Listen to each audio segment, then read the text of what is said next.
자, 환경 속의 인간 관점이라고 해서 교재에 처음 나와 있는 그 부분부터 시작을 할 텐데요.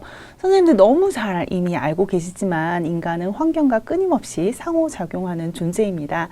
그래서 환경 속의 인간 관점, 그래서 뭐 person in environment, 이거를 우리가 약자로 해서 이른바 파이 관점이라고 하는 거 선생님들 이미 다 익숙하시죠? 그래서 파이 관점을 이제 갖고 있습니다. 자, 환경 속의 인간에 대한 이런 관점이 중요한 이유는 우리 사회복지사들이 현장에서 이런 실천해야 하는 것, 그 다음 많은 다른 이런 클라이언트들의 삶에 개입해야 하는 중요한 근거로 작용하기 때문에 굉장히 중요한 내용이라고 할 수 있겠죠. 그래서 우리 사회복지사들은 클라이언트들을 환경체계의 일부로서 보고 이 사람들에게 필요한 여러 가지 이제 개입의 기준은 그 사람 자신만 이제 좀 지원해주고 그 사람이 갖고 있는 그런 일시적인 문제에만 초점을 맞추는 것이 아니라 그 사람을 둘러싸고 있는 여러 재반 환경에까지 이해하는 그런 확장의 폭의 기준으로도 작용을 합니다. 그렇기 때문에 환경 속의 인간 관점은 우리 복지사들에게 굉장히 중요한 이슈라고 할 수 있겠죠. 우리 인간은 살면서 계속해서 발달을 거듭하는 존재입니다.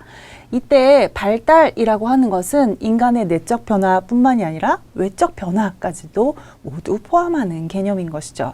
자, 개인의 발달에 중요한 미치는, 즉 우리의 삶에 영향을 미치는 환경이라고 하는 것은 시간적인 부분도 중요하고요. 공간적인, 즉 물리적인 영역 또한 매우 중요합니다. 나는 동양 사람이야, 나는 서양 사람이야. 동양 내에서도 다양한 문화권이 존재하죠. 그리고 같은 대한민국, 혹 이 지금 이제 물리적 영역에서 같은 한국 사람이라 하더라도 1950년의 삶과 지금 21세기를 살아가는 우리들의 삶은 많이 다릅니다. 뭐 조선왕조까지 올라가면 더 말할 나위 없고요. 이런 것처럼 우리가 발달을 하는 데 있어서 이해해야 하는 환경의 개념은 시간적인 거, 공간적인 거, 내적인 거, 외적인 거, 이런 다중층 위로 구성되어 있음을 알 수 있습니다. 그래서 선생님들께서는 우리의 그 환경 속의 인간 관점을 토대로 해서 클라이언트들의 욕구를 파악하는 것, 그쵸? 뭐 몇백 년 전에 사람들에게 필요한 그런 욕구, 뭐 이런 삶에 대한 이런 갈망, 이런 부분과 지금의 사람들의 이런 현실적인 욕구라고 하는 것은 당연히 다를 수 있겠죠. 그렇죠?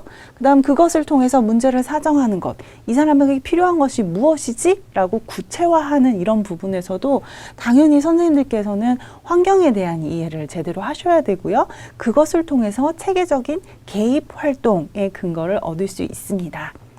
자, 환경 속의 인간 관점은 이거는 문항에서 이제 실제로 구체적인 표현을 보면 어렵지는 않아요. 보통 챕터 1에서는 그렇게 틀릴 문제가 많지는 않은데요. 이렇게 나올 수도 있어요. 인간은 사회 환경을 지배하는 독립적 존재이다 라고 하면 이건 틀린 보기의 한 예시인 거죠. 자, 인간이 사회 환경을 완전히 지배하는 것도 아니고요. 환경이라는 것에 인간이 철저하게 다 지배된다라고 보기도 사실 어렵습니다. 근데 만약에 보기에서 인간은 환경에 의해서 상당 부분 결정되는 존재이다라고 한다면 그건 틀렸다라기보다 아마 그건 성격 이론에서 그런 문항이 나올 수 있는데요. 성격 이론, 다양한 이론 중에서 특히 행동주의 이론 부분에서는 환경 결정론적인 관점을 갖고 있습니다.